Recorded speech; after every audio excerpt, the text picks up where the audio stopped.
আসসালামু আলাইকুম সুপ্রিয় শিক্ষার্থীরা, সকলে কেমন আছো? আশা করি ভালো আছো। এইচএসসি পরীক্ষা 2025 প্রসঙ্গে আজকে কথা বলবো। দেখো, এইচএসসি 2025 সালে যারা পরীক্ষা দিবা তাদের প্রশ্নের প্যাটার্ন বা প্রশ্নটা কেমন হবে বা পরীক্ষা পদ্ধতিটা কেমন হবে, মূলত এই বিষয়ে কথা বলবো। আর সেই সাথে তোমাদের প্রশ্নপত্র, পরীক্ষার কেন্দ্র বা পরিবেশটা এবং খাতার কার্যক্রম, রেজাল্ট তৈরি এবং সেই সাথে ফলাফল প্রক্রিয়া নিয়ে কথা বলবো। তো মূল টপিকে চলে যাব। যারা এখনো নতুন, অবশ্যই চ্যানেলটি সাবস্ক্রাইব করে পাশে থাকা বেল আইকনটি বাজিয়ে দাও। যারা ফেসবুক পেজ থেকে দেখতেছো, অবশ্যই ফলো দিয়ে লাইক দিবা, কারণ একটি লাইক আমাকে নতুন আপডেট দিতে উৎসাহিত করে।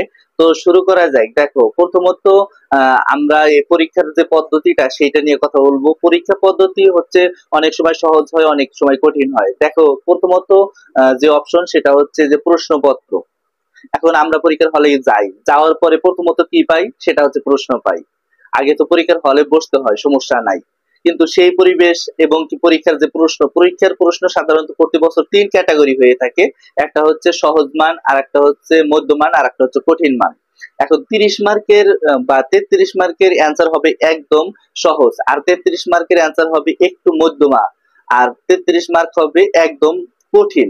এখন এই সহজ যে একটা মান, একদম দুর্বল শিক্ষার্থী যে আছে সেও কিন্তু এই সহজ মানটা দিতে পারবে। এখন তুমি পরীক্ষার হলের জন্য প্রস্তুতি নাও নাই বা কিছুই পড়াশোনা করো নাই, তাহলে কি তুমি ওখানে ভালো রেজাল্ট করতে পারবে? না, কখনোই করতে পারবে না। কারণ যদি তোমাকে ভালো রেজাল্ট করতে হয়, অবশ্যই এই যে সহজ মান যে 33 মার্কের আসবে, এইটা পড়ার জন্য হলেও তোমাকে কিছু প্রস্তুতি নিতে হবে। অনেক শিক্ষার্থী এইটার প্রস্তুতি নেয় না, ভালো রেজাল্ট করতে পারে না, যার কারণে এখন পরীক্ষার প্রশ্ন যেহেতু তিনটা মানে আসবে, সেহেতু যারা একটু দুর্বল শিক্ষার্থী আছে তারা কিন্তু ওই সহজ মানগুলো পারার সম্ভাবনা রয়েছে। তাই তাদের একটু পরিশ্রম করতে হবে, ভালো প্রস্তুতি নিতে হবে। এখনো যে টাইমটা আছে, এই টাইমটাতে যদি তোমরা সঠিকভাবে প্রস্তুতি নাও, ভালোভাবে প্রস্তুতি নাও, তাহলে ইনশাল্লাহ সফলতা অর্জন করা সম্ভব। আর পরীক্ষার মধ্যমান এবং কঠিন মান তারাই পারবে যারা ভালো একদম কঠিন ভাবে প্রস্তুতি নিছে। তোমাকে অবশ্যই কঠিন ভাবে প্রস্তুতি নিতে হবে, যেহেতু এইচএসসি পরীক্ষা। এসএসসি তে অনেকে গোল্ডেন এ প্লাস করেছে, কিন্তু এইচএসসি তে আইসা অনেকেই ফেল করবে। এই ধরনের শিক্ষার্থীও আছে, রেকর্ড আছে, এটা আছে। কারণ হচ্ছে এইচএসসি এতটাই কঠিন, তাহলে তোমার প্রস্তুতিটাও তো ওই রকম থাকতে হবে। আর দ্বিতীয়ত হচ্ছে পরীক্ষার কেন্দ্র বা পরীক্ষার পরিবেশটা, বা যে এলাকায় তুমি পরীক্ষাটা দিবা সেই পরিবেশটা। পরীক্ষা কেন্দ্র মানে প্রত্যেক বছর যেরকম হয় এবছরও তার ব্যতিক্রম হবে না। তবে এবারে দেখেছি এসএসসি যে পরীক্ষাটা হইলো, এখানে কিন্তু অনেক শিক্ষার্থীকে বহিষ্কার করা হয়েছে। কেন বহিষ্কার করা হয়েছে? তাদের কিছু নিয়ম ছিল বা রীতিনীতি ছিল, বা মোবাইল ফোন নিয়ে গেছিল, যার কারণে কিন্তু তাদের ওই সকল শিক্ষার্থীকে বহিষ্কার করা হয়েছে।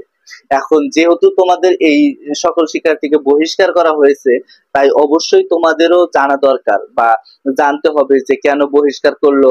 আমরা পরবর্তীতে আমাদের প্রস্তুতিটা তাহলে একটু ভালো করতে হবে। অর্থাৎ সামনে যে পরীক্ষাটা হবে, এই পরীক্ষাটায় তোমাদের একটু ভালো প্রস্তুতি নিলেই তোমরা কিন্তু ভালো রেজাল্ট করে ফেলবা। এখন অবশ্যই পরীক্ষা কেন্দ্রের যে পরিবেশই হোক না কেন, ভালো হতে পারে, খারাপও হতে পারে, শিক্ষকরা তারা তাদের গার্ডটা কিন্তু সঠিকভাবেই দেয়। এসএসসি পরীক্ষার চেয়ে ইন্টার পরীক্ষায় একটু গার্ড কিন্তু কঠিন হয়, প্রতি বছরই হয়, এবছরও তার ব্যতিক্রম হবে না।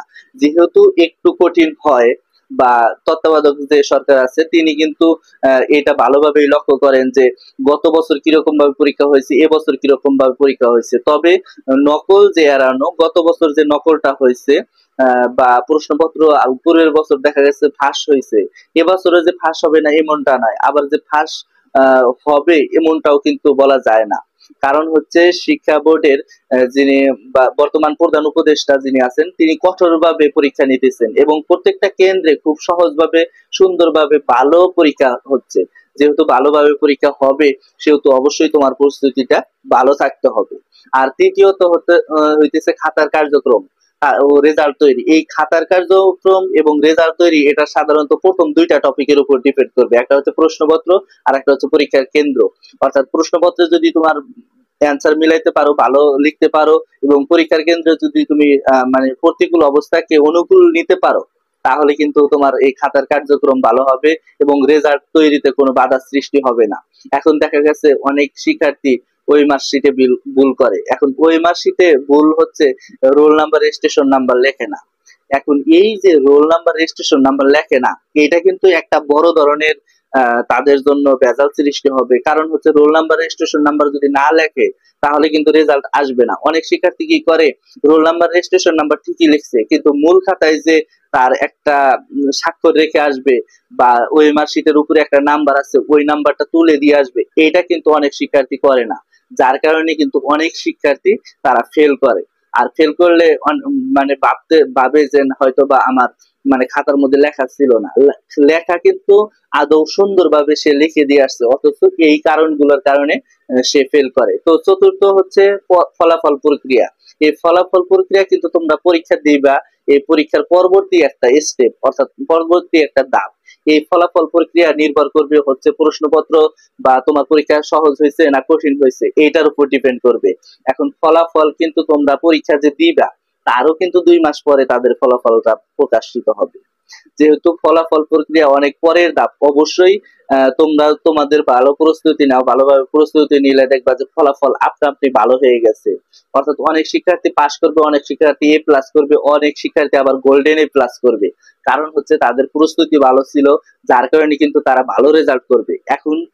এখনো সময় আছে, অনেকটাই সময় আছে, এই সময়টাকে কাজে লাগানোর চেষ্টা করো। তো সকলে ভালো থাকো। সামনে কোন আপডেট চাও অবশ্যই কমেন্ট বক্সে জানাবা। ধন্যবাদ সবাইকে।